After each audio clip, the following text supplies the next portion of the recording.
It's been many years since Maria Callas died. Yet the fascination she exerts is as great today as it was during her career.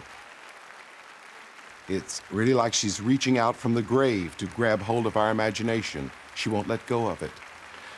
Her records today are outselling those of other artists. There have been over 30 books written about her, which is a great deal more than famous figures such as Nijinsky or Laurence Olivier.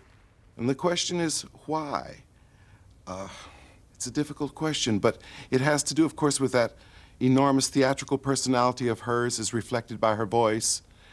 But it also has to do with another facet, because there was not only Callas the artist, but Maria the woman. And the story of Maria the woman is really just as fascinating. It's really one of the great tragic love stories of our time.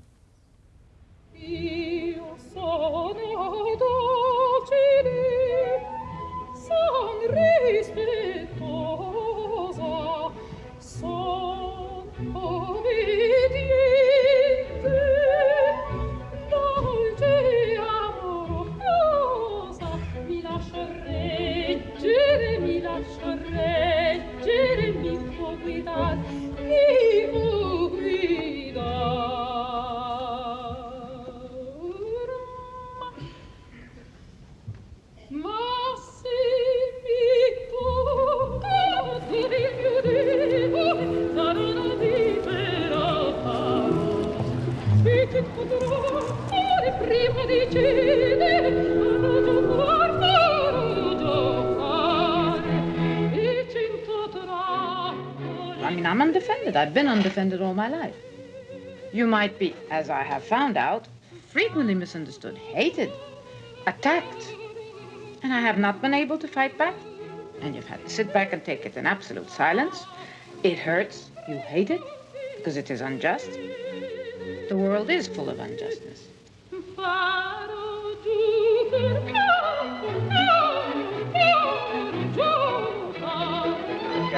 I'm in a terrible hurry to stop.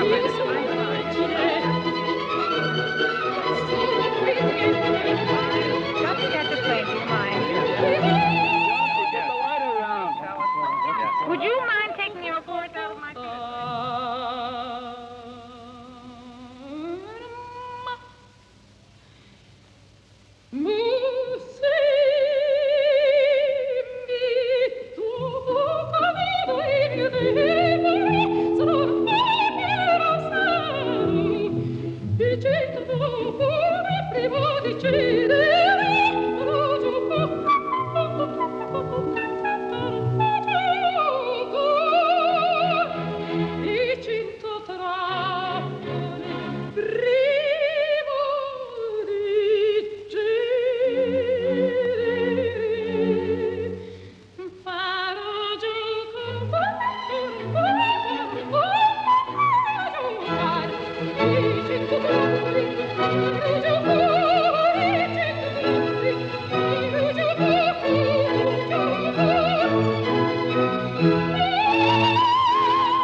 And she was there waiting to go on stage for the last big aria. And I saw, it was not the premiere, it was one of the performances. And I saw, and she was in a state of nervous that I went and said, Maria, for God's sake, I mean, it's now, I mean, you're the glory, and then you have performed, and he grabbed my arm, you know, like this squeezed, and said, you know that every time I go out there, they are waiting to get me.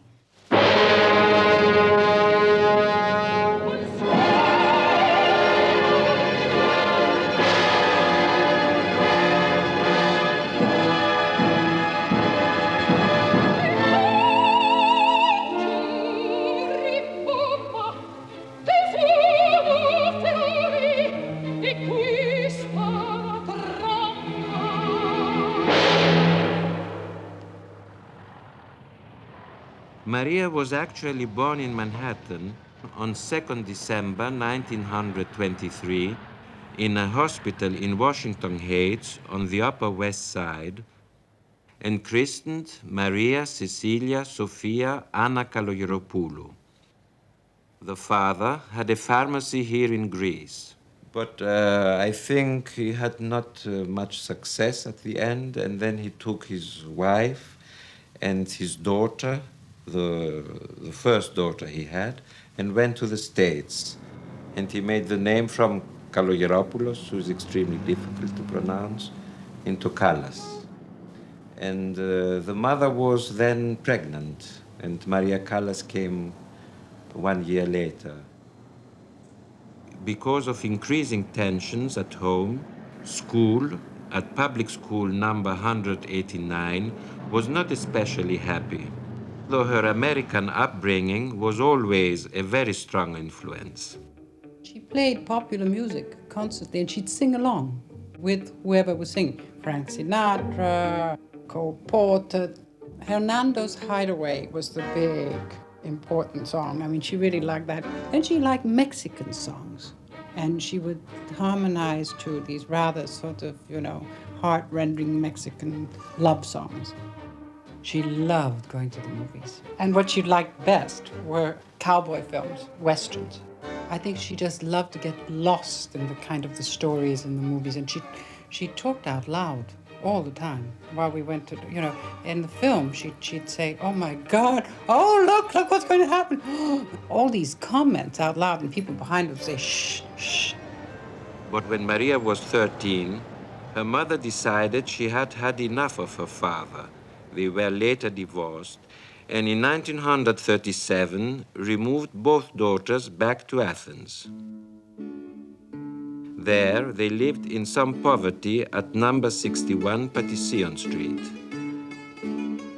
When dropped off her father, the effect on the already shy and introverted Maria was profound.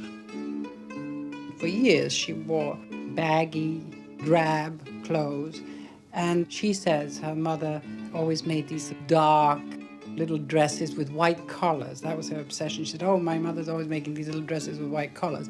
And when I met Maria's sister, Jacques, I said, "How is it that you were always so beautifully dressed and so elegant, and your sister always looked not like a ragbag, but I mean, she was just very poorly put together?" Well, Jackie said that, a lot of the clothes were made by their mother, but Maria didn't have the figure to wear them, and so she looked dumpy.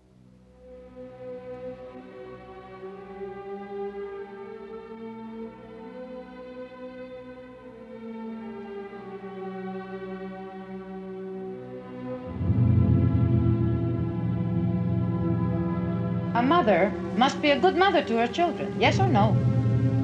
There's no going away from that. It is a responsibility. She's not doing anything special. It is her duty, not responsibility. It's her duty. There's where I'm stiff as a German, if it can be called German. A mother, there's nothing extraordinary about, oh, how wonderful a mother she is. She's got to be wonderful. Otherwise, don't have children. If you don't even trust your mother, who do you trust? The program was that, of course, I should become a singer, I should become an artist in any case.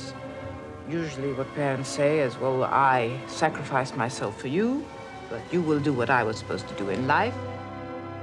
But the mother did have the good sense to send her to the music conservatory here in Athens, where she attended the classes of a famous teacher, Elvira de Hidalgo, with her best friend and fellow student at that time, Zoe Vlachopoulou. Θυμάμαι λοιπόν όταν ήρθε το 1939 στην τάξη της κυρίας de Hidalgo, μια κουπέλα ψηλή. When she came to Madame Hidalgo's class in 1939, she was a tall, fat, dark-haired girl with beautiful eyes and great self-assurance. Judging by her appearance, I didn't think she would be able to sing. But when she opened her mouth, my own mouth fell right open. And Hidalgo, she was transfixed. Maria seemed to learn everything so quickly. By the end of her first term, she was speaking fluent Italian and French. She was very clever. Elle était très musicale et musicienne parce qu'elle connaissait très bien la musique, elle jouait du piano, très bien. She was very musical. She played the piano well. Elle partait la dernière. She was always the first to arrive in class and the last to leave. She listened to all my students, often for 5 hours at a time. She was fascinated by the idea of reaching the top notes. She asked me about her future. I said that if she continued like this, she would be able to achieve everything. Everything.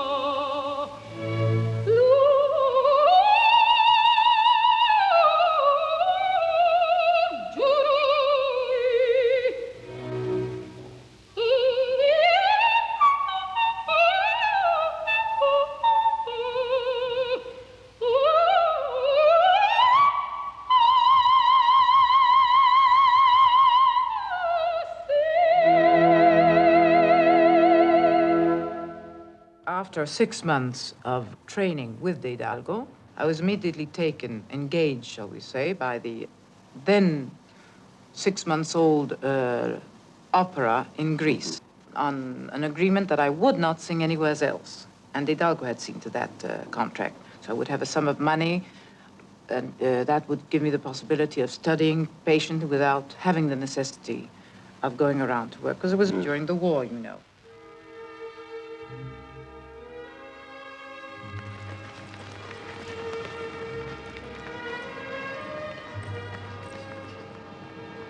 It was a terrible time.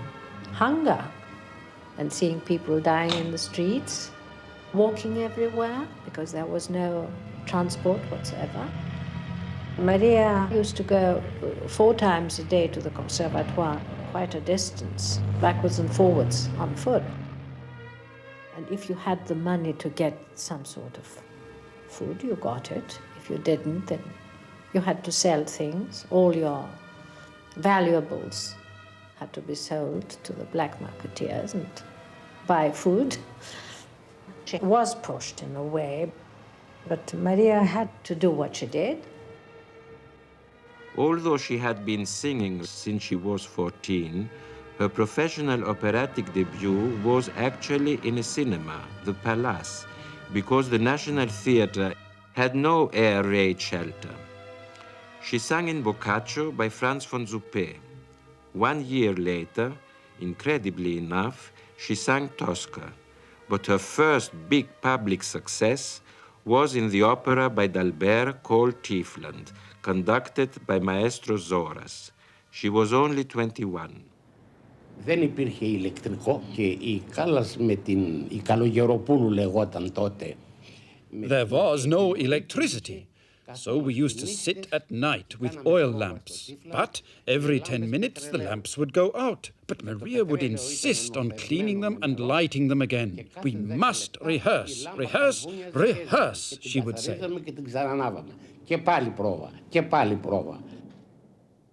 I think the secret was her willpower. Callas was born with all sorts of disadvantages. Maria was not born a beautiful woman. Maria was fat, obese, ungraceful. When you realize the type of body she started out with in life, which was like that of a pachyderm, her voice was not of the most beautiful quality. And still she made this instrument the most expressive, the most telling, the most true to the music that she interpreted of all of the singers of her day. We'd sit down at the table and we'd have something in front of us and she'd say, "Oh, Nadia, what is that? It looks absolutely delicious. Is that some Greek or Turkish specialty or whatever it was?" I mean, Turkish, because we were in Turkey at the time. I'd say, "Well, I don't know, and she'd say, "Well, can I have a tiny taste?" And so she'd pick a little out of your plate, and then she'd pick a little bit more, and then she'd pick out of the thing that was absolutely next to that. And finally, she'd eaten practically everything you had on your plate. And she tried everything out of everyone's play. Drove me mad.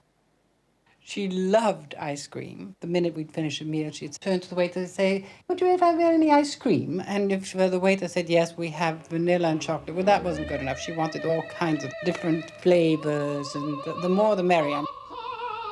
So I went to one of these gatherings, and here came this extraordinary ballsy lady. It was big, everything was immense, you know, big eyes, big mouth, big teeth, I mean, beautiful, big nose, and rather hairy, rather big bust.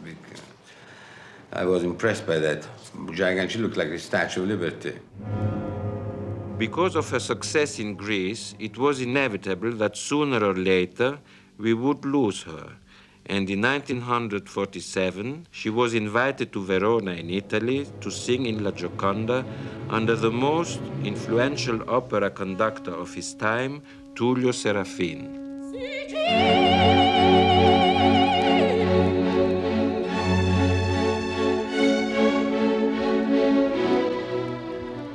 I had the opportunity to recommend her because I was invited to open that season with Faust.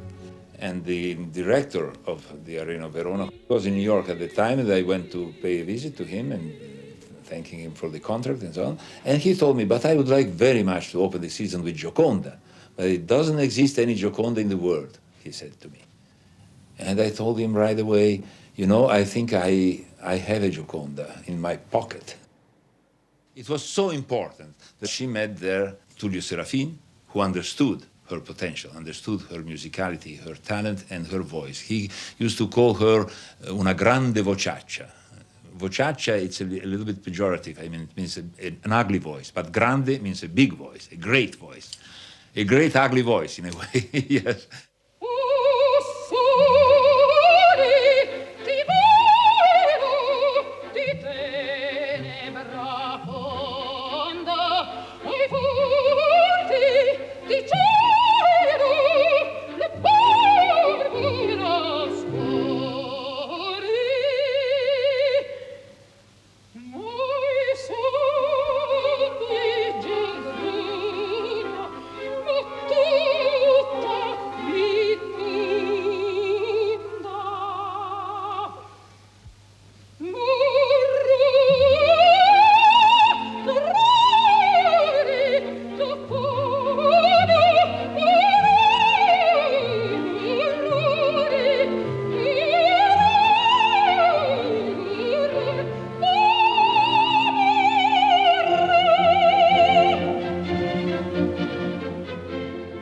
The voice of Callas the artist was being transformed. The body of Maria the woman was not. And it just so happened at this time that Audrey Hepburn was filming Roman Holiday in Italy. Maria suddenly announced that she wished to become as thin as Audrey Hepburn. It was utterly amazing, but in a year she lost 37 kilos, which is about 80 pounds. She was still a very young woman, however, so her flesh hung off her like an empty bag. So she went to tremendous efforts, gymnastics, massages, and so on, in order to reabsorb all this loose flesh. She never managed with the ankles.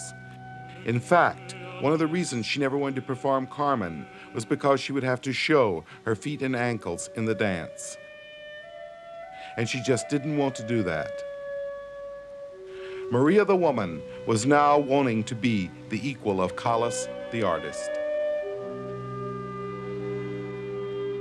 I think I was lucky in that I heard about number 4 of perhaps 5 performances of Gioconda in the open air and at the biggest stage perhaps in the world.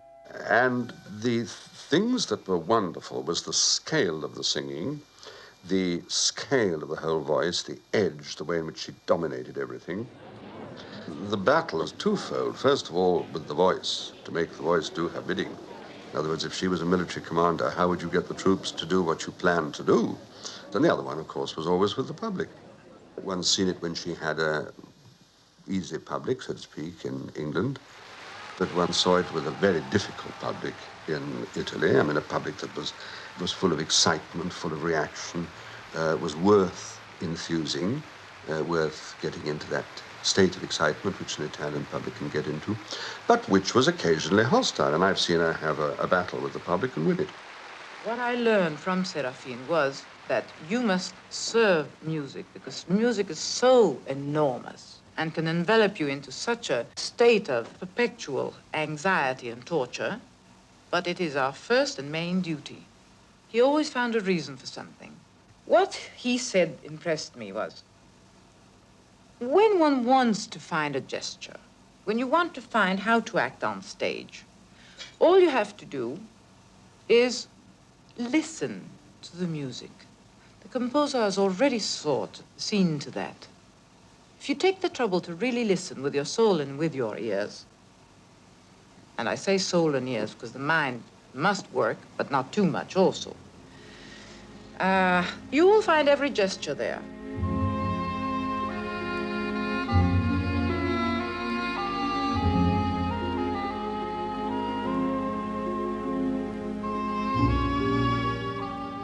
Immediately after my debut in Italy, no agent would give me a job because I was not loved that much. I was something new to listen to, and they disliked anything that took them away from tradition.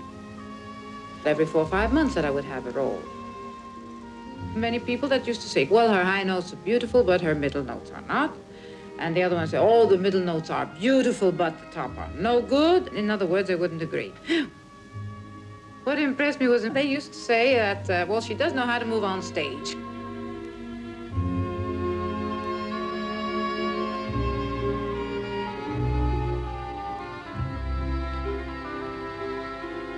She lived in total fantasy always because, first of all, she was absolutely blind, you know. When she was on stage, she lived in a kind of haze.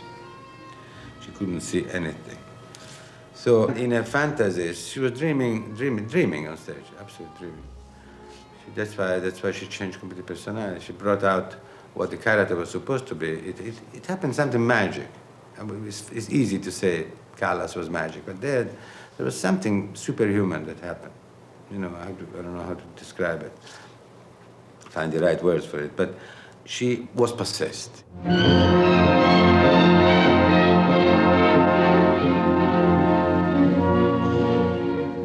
She literally changed the face of opera. It was a recurrent joke among us to divide the history of opera into eras, BC and AC, before and after Callas.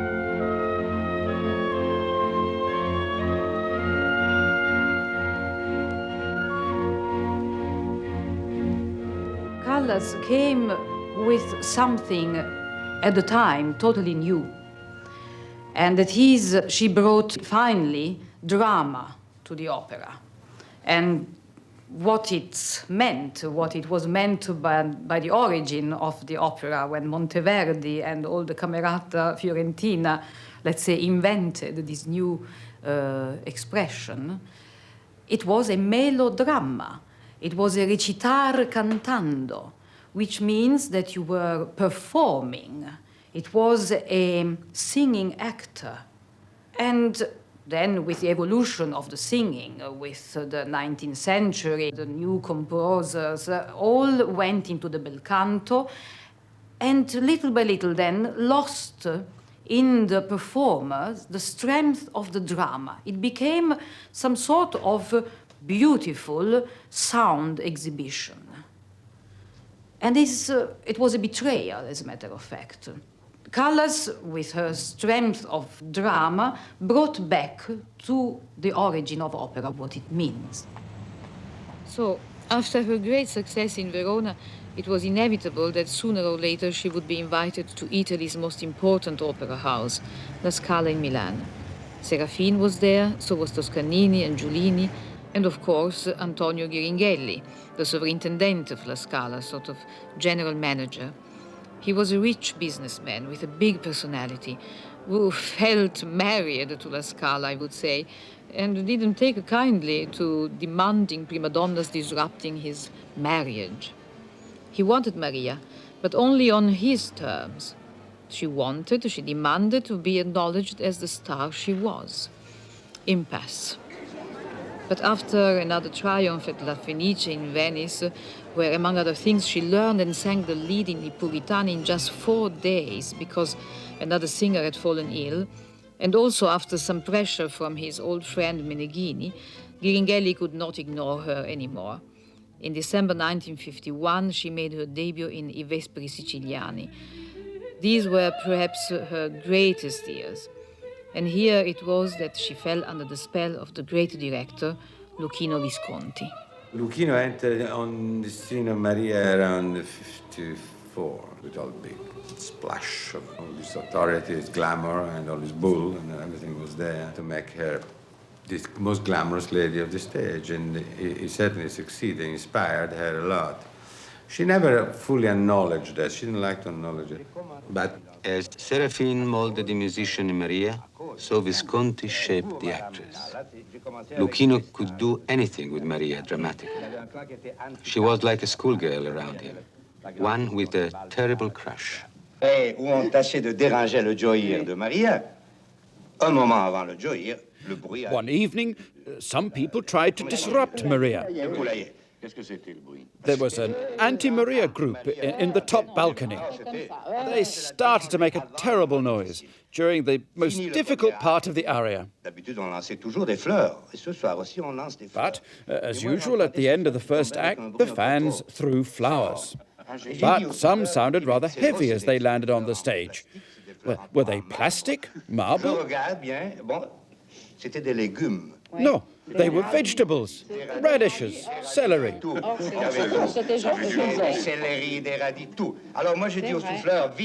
Quick, I said, pick them up and leave the flowers. But Maria, although she can't see very well, has the ears of Dionysus. She already knew that more than mere flowers were being thrown. So she picked up some radishes and showed them to the audience. Then she made a sweeping bow. Naturally, it was a great triumph. They were found kissing in her dressing room, passionately. But he played a bit this kind of games with his big ladies because he was a very attractive man. Women loved him very much, and he had a past history of having had great stormy love affairs with great ladies.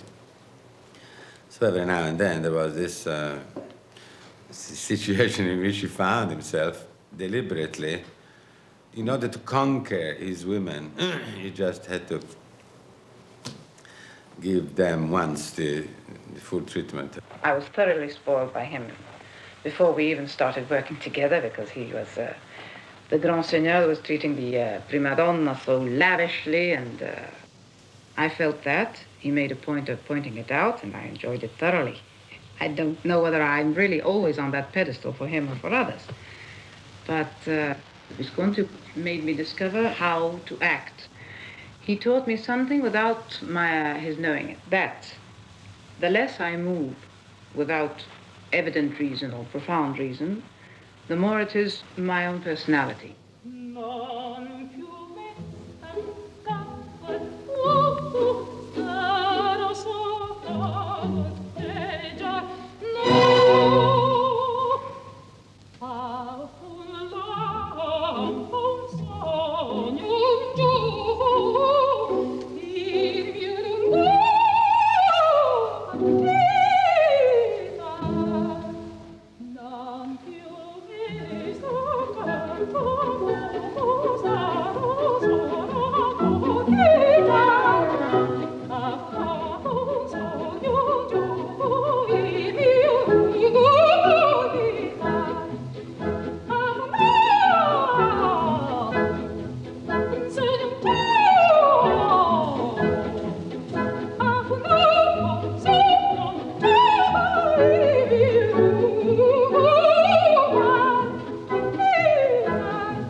might seem corny, but it's really hard not to see the life of Maria Callas as a sort of fairy story.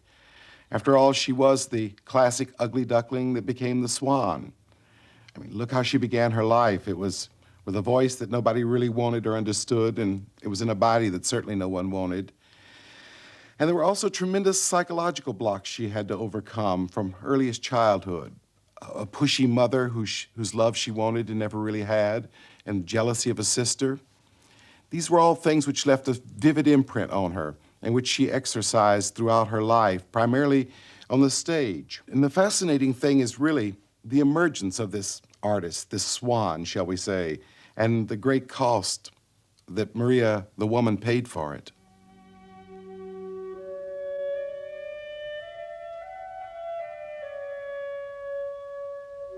There is one enormous reason of my life, in fact, an enormous career, a successful career. That is being a happy wife and having made a successor of my marriage. I'm very proud of it, and it's the main thing in the life of a woman, I feel.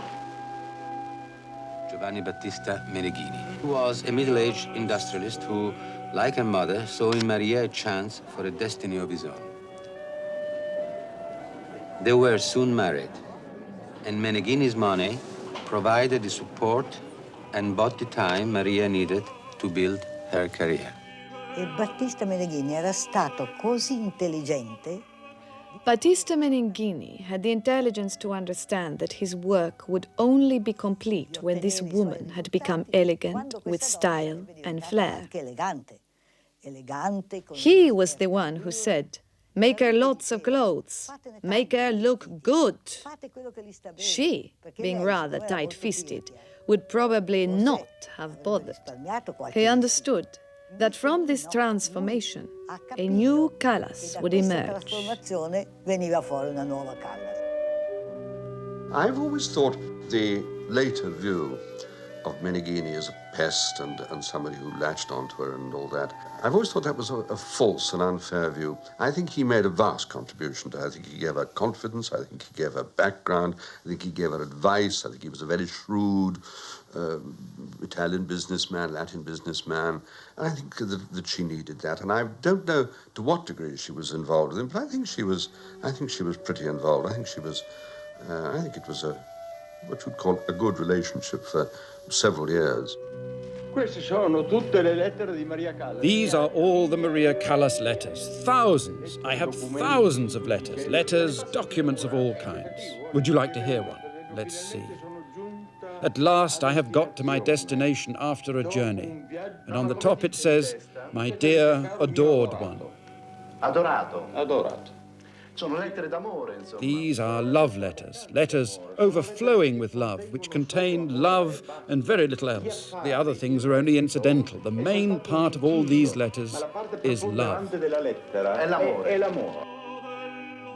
It was when we left for Buenos Aires, and she was crying like a child, leaving Meneghini in Genoa. And I remember this. It was maybe the only one moment when I saw Maria Callas really moved, really sincere, really caring for somebody. She was crying and she was desperate leaving Meneghini, because Meneghini represented for her not only the husband, he was her father, her brother, the security that she found in life.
was a very loving husband. He adored her, and probably, like all adoration, suffocated a lot in her. And what it is worse, because of this love, he made her make so many mistakes. Some lawsuits unnecessary to newspapers and things, and he excited her sometimes backstage against a colleague. And you know, when you are under pressure of a performance, when your nerves are under an enormous strain and demand, when somebody comes near and says, you know, this has done this and this other one has said that, this person explodes. There is no other way. And sometimes he did that. And difficult, difficult.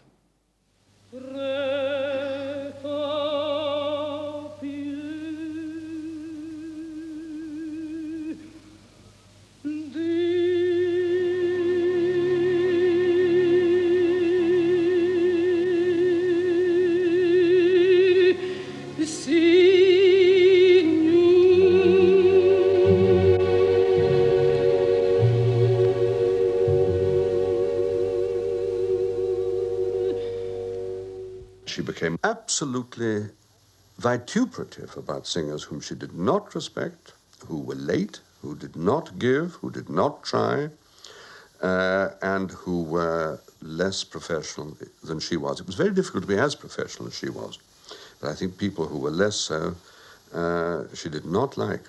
I remember her fury about a singer whom she had suggested, a great deal less senior than Maria, who sang wonderfully, as Neris, the maid, and Medea, who on the first night sang the aria, which she has. Maria was kind of reclined, and it's an aria to try and comfort her, and she sang it to this reclining body, then sort of collapsed towards the body at the end. There was tremendous applause after the aria, and she turned to the audience and smiled and acknowledged with a bow the applause. And Maria was furious about it afterwards because she'd moved out of character at that moment. I had to remind her that this was a singer, I had to defend her. This is a singer you suggested. That's why we got her.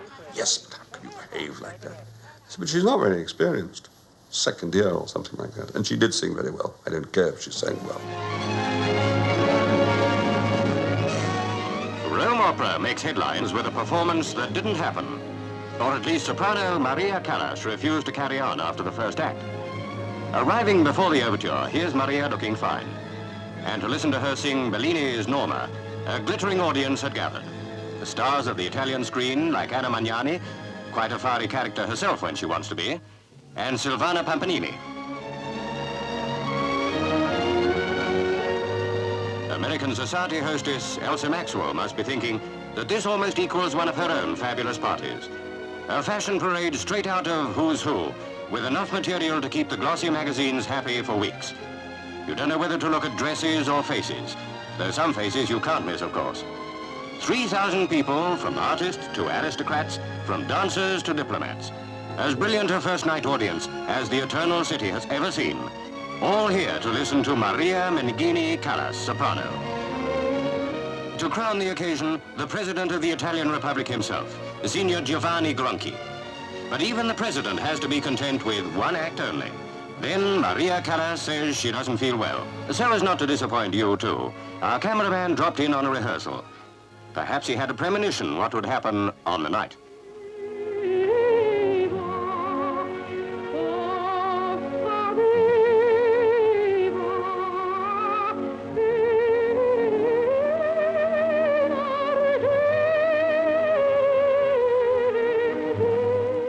As you can hear, Maria's voice was perfect.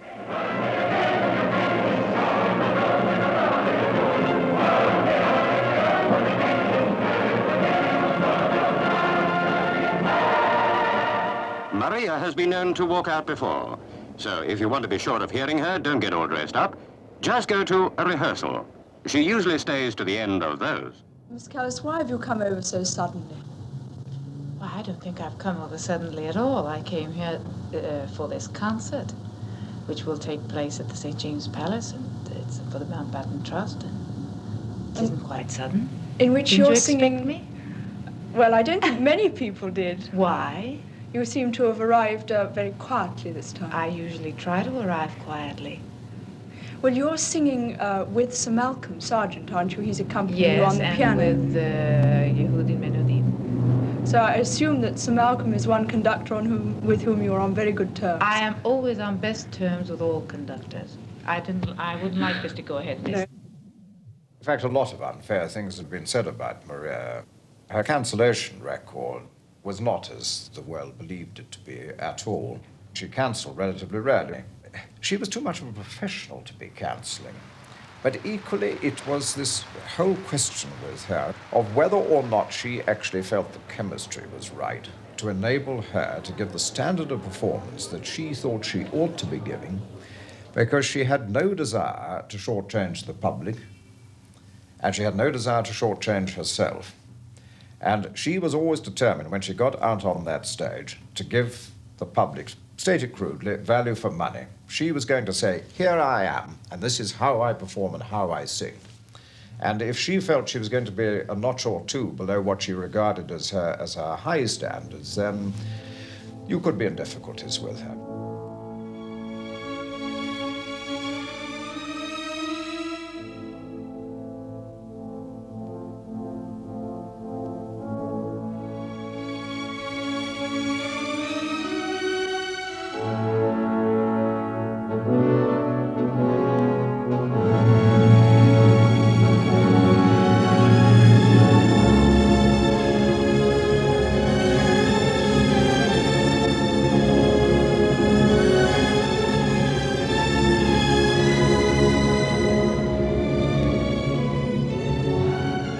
Born fighter, not out of necessity, or rather not out of love of fight, because I loathe fighting. I'm sick to the stomach after it. But if I have to defend myself, I have that much pride to say, well, there's no way out. Go ahead and defend yourself. I thought I would become great, to be able to have freedom of movement, in other words, stability, happiness, to be able to perform better under the best circumstances, under the best mental frame of mind and all that. Well, it was a lie. It's not true. The more famous you become, the more difficult things are. And it's freedom of the press and none of our freedom. Do I have freedom? I can't justify myself. I cannot live a normal life. It's a long, lonely life.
height of her career, everything was going great for her. She was one of the most famous women in the world. But there was this, what would you call it, fatal flaw that you find in classic Greek tragedy. Up until this time, it had been all work and no play. She had had love from Meneghini, her husband, or you might better say security. But with her great weight loss, she had turned herself into a very glamorous, sexy woman. And for the first time, Maria, the woman, wanted real fulfillment. It was just at this crucial moment in her life that she fell in love. But the man she fell in love with was a shady character. He was a man who collected famous women. It's rumored that he had paid $10,000 for one night with Eva Perón. And he wanted to collect Callas. She was willing to be collected. After all, this was the period in which Maria, the woman, wanted to be on an equal footing with Callas, the artist.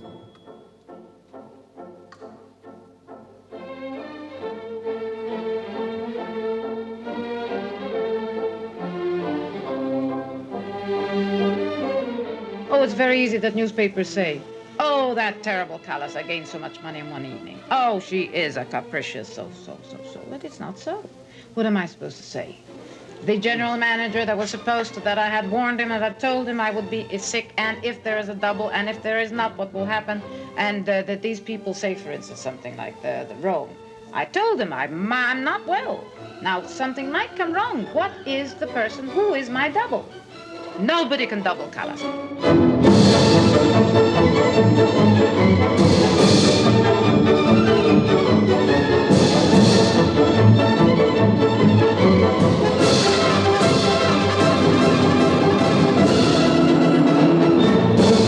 My work is alone. It is creation. So you have to be alone to do that. But on the other hand, when you work, it would be so nice to be able to come home and have a nice, honest shoulder to lean on. I had hoped that of my husband. I was so wrong.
Her life was dedicated to the music, to the theater, like a priest in the religion. And this was continued to the moment in which the door of the high society became open for her. And there, in this moment, of course, the temptation for her was very hard because sure was a sentimental problem, but also the possibility for, in a moment of her life, to live a human life. She was very prim, she was very, very strange sometimes, very moralistic. But the reason was because she was shy, and in the end, she never had really confrontation with a man. Never had a clash, big bang with a man that ends up in a great sexual or emotional relationship. Never happened to her. Never happened until Onassis appeared.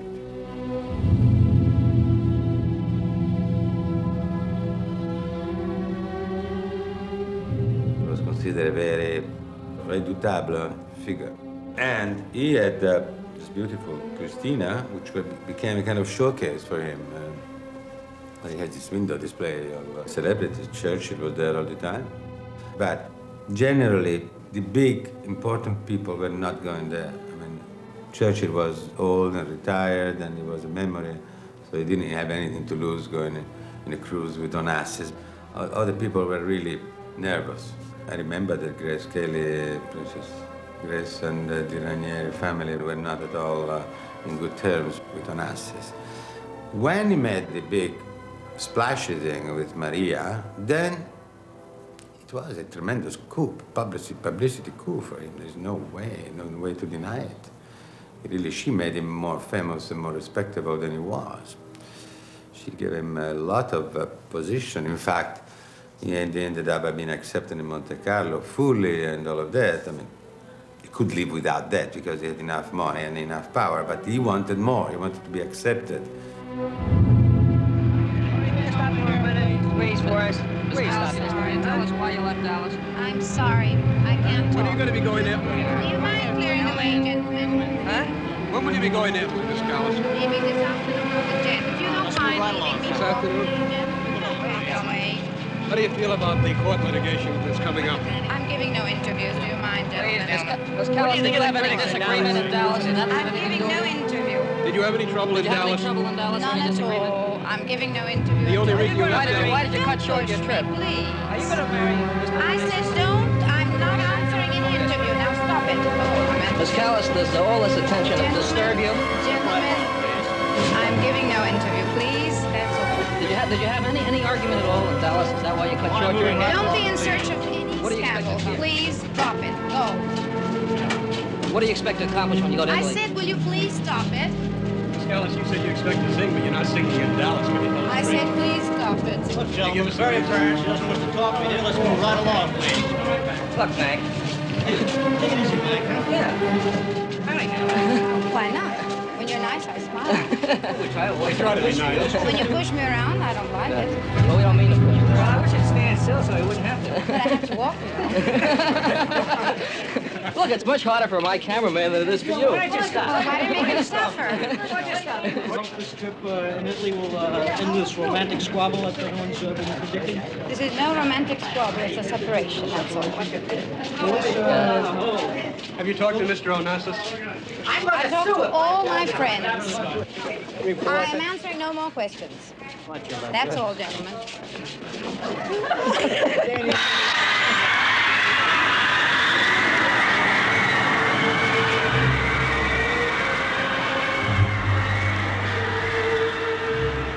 You must, before you do something, realize there might be consequences. If you're honest, it's a big price to pay for it. You're going to really pay and pay and pay.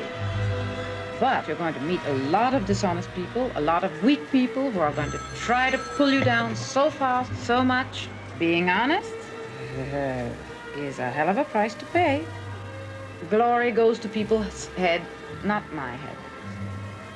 Glory terrifies me because you're quite uncomfortable up there. But other people around you, they get drunk. It's a wine that goes to the head. Because I have unfortunately seen them nearly always betray me. Everybody does that. You have given up your citizenship, that's correct? Yes, that is correct. And you're taking your Greek citizenship I back? have already taken my Greek citizenship. What is the reason behind this, Madame Callas? Well, the real reason I can even say it is that I am a free woman, you see. Because during, with the Greek law, who is not married after 1946 in church is not married. So you understand? I understand completely. And now, do you have any intention to marry Mr. Onassis? Oh, those are not questions to... No, right now I'm a free woman. I'm very happy to be so. That is why I had to give up this American citizenship, unfortunately. You understand. She didn't want to talk to people. She hated journalists, photographers. I remember in 1952 when after Mexico, she was my guest in my villa in Ravenna, in the Adriatic coast, and the villa was surrounded by journalists photographers from Life magazine from New York. She didn't want to give an interview. I thought she was faking. So I thought she should be flattered that they come from America to take her picture for Life magazine, and those years was the most important magazine. No, she would not see him. She hated to give interviews. She wanted privacy, and she needed it.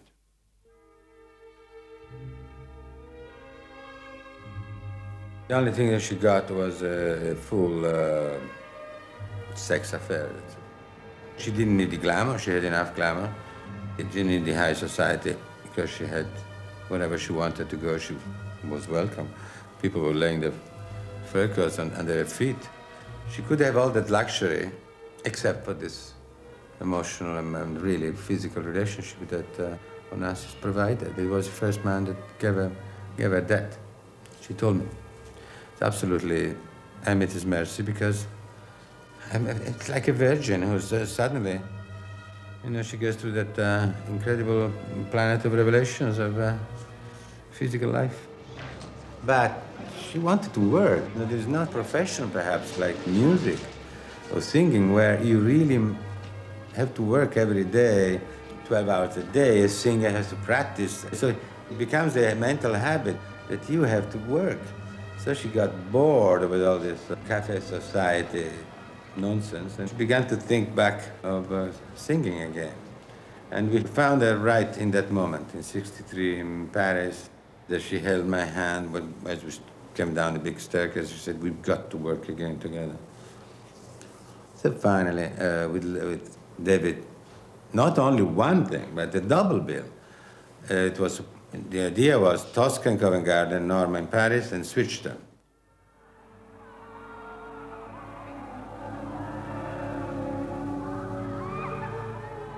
When she came down from the old dressing rooms down the stage, and she was in this incredibly pale pink chiffon with the white lace hanging from the head. And it was somehow everything that you'd always thought Tosca should be and never had been. There was no funny bonnet and a lot of old velvet and something rather heavy and stick and all that rubbish. And she was absolutely vulnerable. And my heart leapt. You know, it sounds silly, but it did. I just went, this is it. I remember Maria calling me in the morning sometime. Tito, I'm sorry, but I am not 100% okay today. I don't feel very well, and I'm a little preoccupied. I have to change. Please be ready to follow me because I'm sure I will change everything on stage, move in the other direction. Then she was there near the table, and I was singing near my little desk. And she banged a little too much against the real candle. And her beautiful wig with all the curls went in fire. I'm short-sized too, but I saw, fortunately, some little smoke, because she was against the light, little smoke coming up from her wig. She didn't move. Then I walked toward her, always singing. It was a duetto. And when I came close to her, I realized that it was just beginning to get fire here in the smoke, and maybe 3 seconds or 4 seconds later, it was something terrible. So I went her, I put my hand on the wig, like Scarpia trying to touch Tosca, and she slipped out of my hand with a sense of disgust that Scarpia tried to put a hand on her. And she turned, keeping singing, and then she turned to me and said, "Grazie, Tito." But she was waiting for me there. Scarpia is a man who shouts, I'm a monster, I'm Hitler, I'm Goebbels, but in the end, he had a real deep wound to heal, and he never healed. The fact that he could not be loved. A night with Scarpia could be, for a woman, a little more exciting than the usual routine with a beautiful Roman stud. And little by little, I was conveying to her the idea that Scarpia was a bit like Onassis. I suddenly found myself a little short from saying, it's a kind of Aristotle, you know, kind of, I didn't say that, but she read my mind. And she understood where her Scarpia was. So the whole idea that when she kills him, she kills her the possibility of loving him.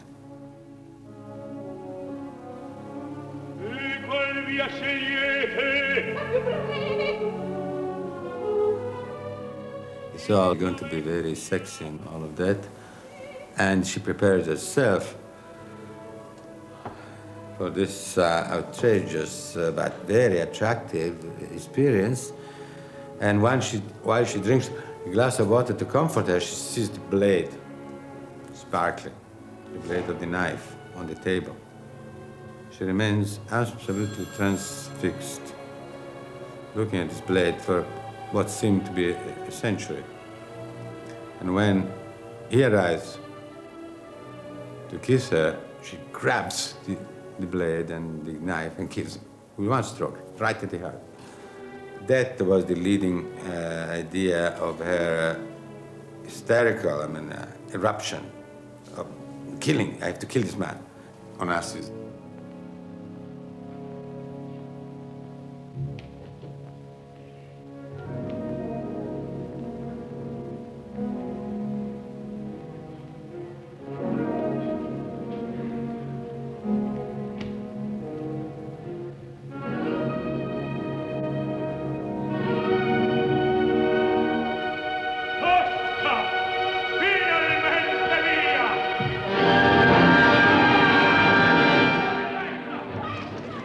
The success of these Toscas led Maria to accept 2 performances of the same role at the Met. She returned to New York in triumph and was met at Kennedy Airport by cheering and adoring fans. The lines for standing room tickets formed 4 days before they went on sale. Over 1,000 people slept outside the Met box office. Only for her would I do this. Nobody else. What's so great about her? She's the only star in opera today who has, real glamour. She's a real star in every sense of the word. She's a great actress. She's a great singer. She's a fabulous personality, I think it's a shame that she hasn't been here. And now that she has agreed to come back, I think to miss her would be really a crime. This woman is undoubtedly the greatest singer of this century. The problem Callas faced during her years with Onassis was a loss of identity, which was tantamount to a loss of her voice. Although Maria the woman was blooming, Callas the artist was really fighting for her life. And gradually this wonderful machinery she had built up to produce what she did was coming apart. On top of this, so many old nightmares returned to plague her, in particular her greatly unjustified reputation for cancellations, like the infamous Rome walkout, or her being fired from the Metropolitan Opera. What happened in all this was that a sort of, you might say, schizophrenia went out of control. And Callas versus Maria became a raging interior battle. It even led to an abortion of a child by Onassis and an attempted suicide. He never gave her a penny, nothing, no money, nothing. No jewels, nothing. Maria was treated like a poor servant in his... Of course she paid all the bills herself. Her dream, the dream of a poor Greek child, the very moment that her career was declining, to step out alla grande by marrying the richest man on earth, who happened to be also Greek. Actually, she found herself in a little trouble, and that's why she came back recording to get some money from royalties, because she needed money. The only thing is, he invested her money. She bought half a boat with him, imagine. Cargo boat, which sank. But he, after he used and squeezed the juice out of Maria, he just dumped her.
She was absolutely devastated because she had put all her trust in this man and she adored him and she really desperately wanted to be his wife.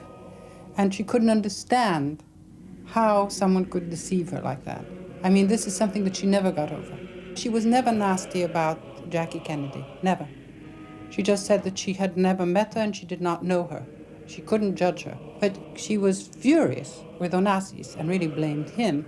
She said, I cannot understand how after so many years together and after declaring his love and knowing that I loved him as much as I did, that he should do this to me.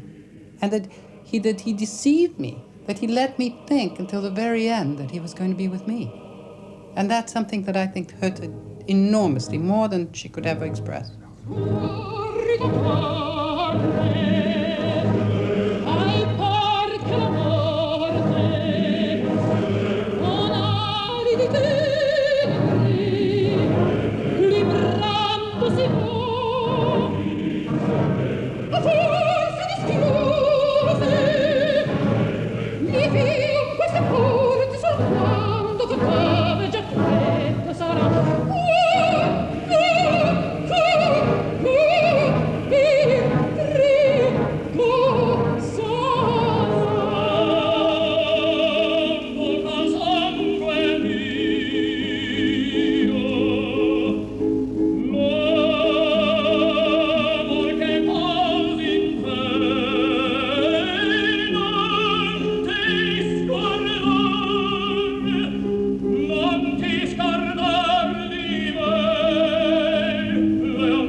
There were terrible scenes, violent scenes, like something out of an ancient Greek tragedy.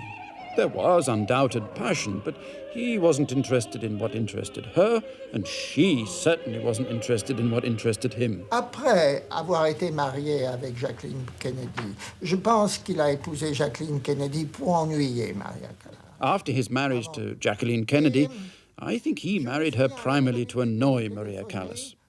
I remember she used to phone me in the middle of the night. She slept badly, and once she said, "What am I going to do? He is there again, outside the door." Il est encore là, devant la porte. C'est Onassis.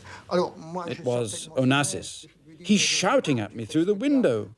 "Maria, open the door or I'll drive the rolls straight through it." Maria, ouvre-moi la porte ou je l'enfonce avec la Rolls. Lei è stata veramente colpita e credo che la sua morte è nata quel giorno, capito? Poi a poco She was letting herself die, little by little. You see, even when he was on his honeymoon in London, Onassis would call her on the phone every morning. So she began hoping again. When he got ill, for example, it was she who went to visit him in the hospital. So as long as she was hoping to get him back, she had a reason to go on living. La vita l'ha tenuta su. She used to sit on that stool in that beautiful grey outfit, looking incredibly composed, those beautiful black suede shoes and a lovely handbag, and she was the woman who really had everything. And I mean, one was suddenly aware that there was a kind of an awful sadness about her, that there was something not right. You know, she was doing it all and she was behaving impeccably and she was sitting there, but there was, I don't know, there was something terribly wrong somewhere. And I think that unlike some singers I know who escape into a character, she used to work herself into the character. She used to work it all out and then become that. But I don't think that she was ever lucky enough, the way I know lots of people who can actually become a character like that and totally forget themselves. And I'm not sure that she was ever able to forget that sadness somewhere.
she wanted everything to be perfection for those she loved. And she was that way about all her woman friends or her girlfriends, or particularly the younger ones. You know, she was always very worried about their love life and what was going to happen. And the telephone conversations when she called me from Paris, it was always, first of all, are you asleep? Well, of course, I always was. It was 3 o'clock in the morning or 2. The second question was, how was Mr. X, who was in my life at the time? And the third mention was, I think you ought to get rid of him. I don't like him at all. I mean, you know, he's no good. Get somebody else. Perché cerchi di passare attraverso il fuoco? Non potrei farlo! È inutile tentare! Se vuoi parlarmi puoi farlo, ma senza avermi vicino né toccarmi! Che cosa hai fatto? Che cosa hai fatto? Non soffri anche tu come me ora! Perché tu non arriva, io voglio soffrire! Quel tuo stesso Dio ti condannerà, basta! Sì, basta, e che cosa vuoi da me? Lasciami seppellire i figli e piangerli! Torna piuttosto a seppellire la tua sposa! Sì, ci andrò, ma senza i miei 2 bambini! È inutile! È inutile! Niente più possibile ormai!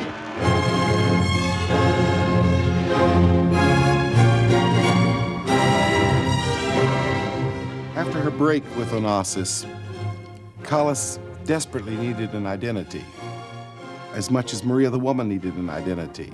But she was afraid. You see, she had always sung for the approval of others, actually, and on the support of others. There was first her mother, then there was Meneghini, and after Onassis, there was no one. She was afraid to get back on the stage with her voice in the condition it was in, so she tried diversionary careers, you might say. First a film with Pasolini on Medea, then directing an opera production in Turin, and finally teaching at Juilliard. None of these really gave her any real satisfaction or this much-needed identity. The only thing left to her was to try singing again, and the support she found there was with Di Stefano. It was all really part of a game she was playing with Onassis to show him that she wasn't beaten. With Di Stefano, she had a new man in her life, and with her concerts with him, she was back before the public. The tragedy, this Greek tragedy again, was that both were a sham. They were a lie, and she knew it. And it was ultimately this lie that really destroyed her. Throughout my whole life, I always thought I should never sing because I was never good and all that. I'm the first terrible critic of myself. But I really never said I will not be singing again. I said that to myself 10,000 times. But I really never officially declared that I would not sing anymore. I had created some bad habits. As a matter of fact, I think that on the whole I have improved. I had acquired a sort of a, as they called it, a wobble on the high notes, which is a pulsation, and I managed to improve that. Now, during the concerts, I will improve even more the whole status of the voice, because there's nothing like the stage that can make you work properly. I can understand why emotionally she needed the tour. She had not sung since 1965. Her last performance was at Covent Garden as Tosca. And she longed to feel that she was still loved, that she was still respected. And Giuseppe Di Stefano needed also that tour, I believe. And it was not really, it would never have happened without him, because she simply did not have the confidence to do it on her own. It was an artistic disaster. Nobody can claim otherwise. The first concert that was meant to be given at the festival hall was cancelled. Well, you're implying that she was frightened and that Mr. Di Stefano persuaded her almost against her will. On the question of the artistic value of the tour, let me quote one English critic who described Callas's voice as a strained horse shadow of her former voice.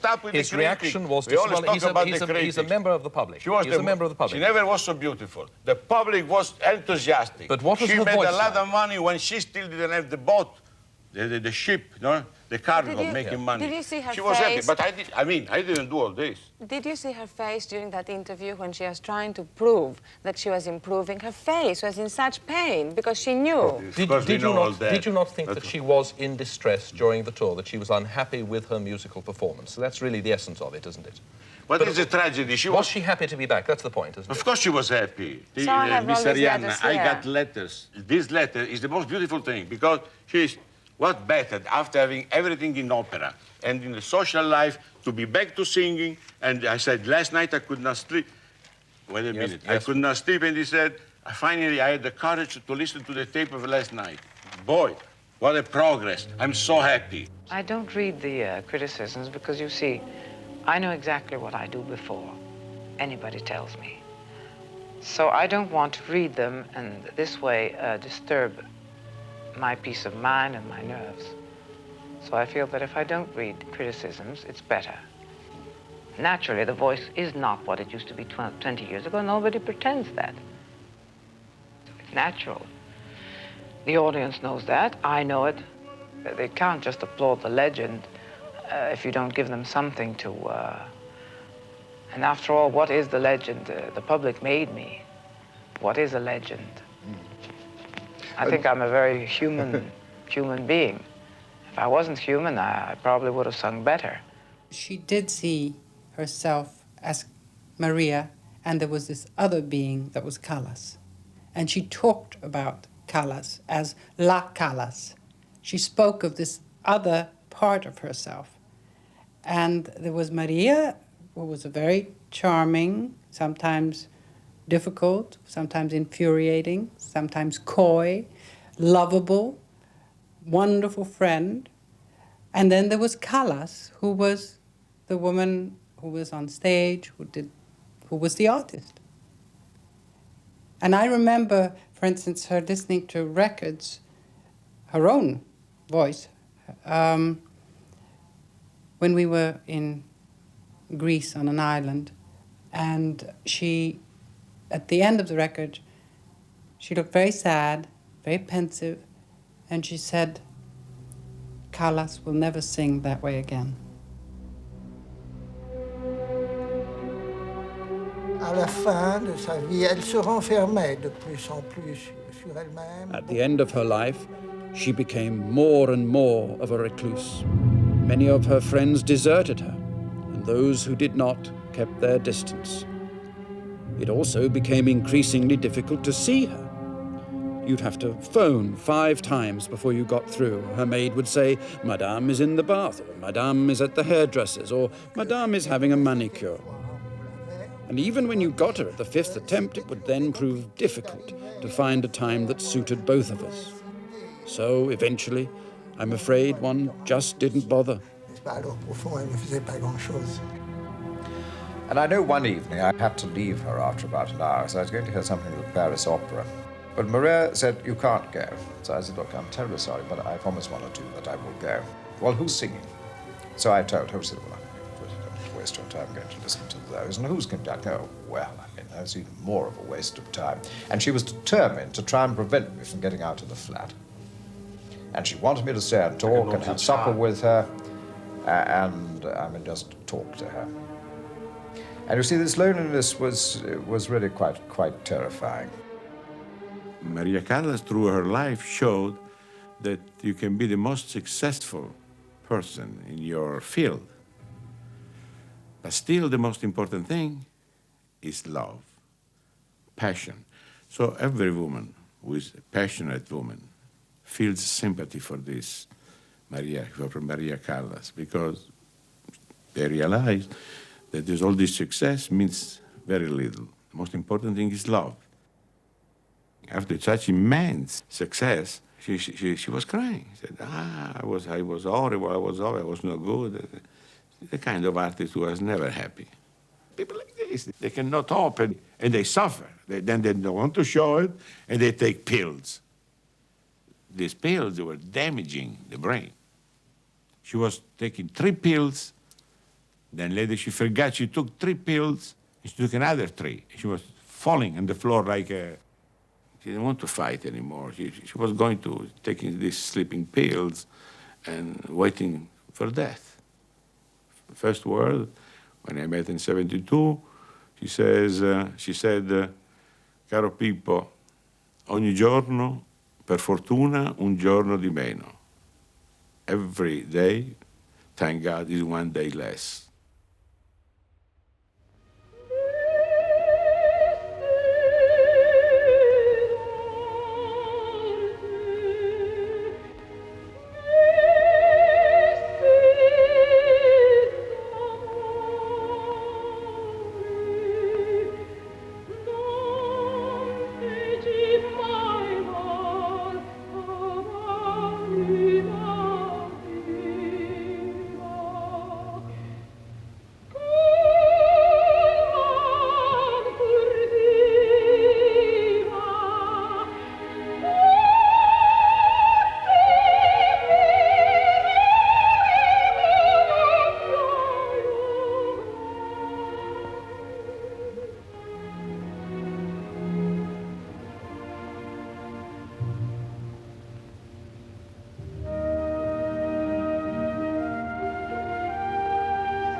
She was a very, very tormented person. I mean, she was never, ever relaxed.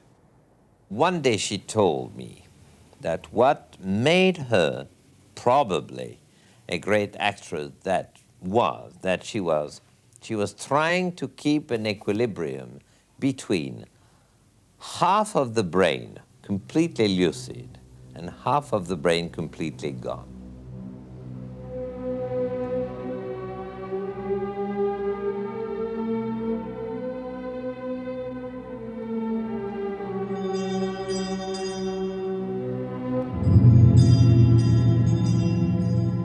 She died around 1:30 or 2 in the afternoon. I was there before 4. She was already on her deathbed. Very, very beautiful. Part of the face was slightly blue, which by medical advice is normal in such a heart condition failure. I had arranged her in such a beautiful way, dressed her in very, very simple way, and she has a wonderful tress, on the side. And she was so beautiful and so magical that I understand the miss there again. I really began to cry like a child. Seldom I cried that much. I couldn't stop. There was so much also regret, because I realized that we had abandoned her. Perhaps if we had devoted really more time as friends, instead of taking for granted that she should resolve her problems by herself, I realized that we have been unfair. Perhaps we have been more close to this woman, give her a sense of life around her. She wouldn't have died. That was my deep, deep regret. Felt very guilty.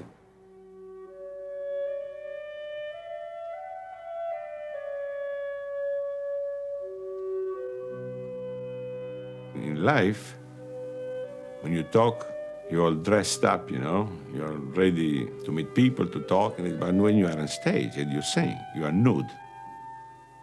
You have to open your soul, your people, through your singing, get to know how you are made. When you are born for something, you don't worry about it. You even start to hate it. That's why some artists cannot last forever, because they get bored. I mean, every night you have to repeat the same thing, and you want to live, you want to enjoy life, you want to know. And a woman like Callas, she was born, she was more, as I said before, a woman with a voice. It was not a voice with a woman. So her life was love, success as a woman. This was the fight that she lost.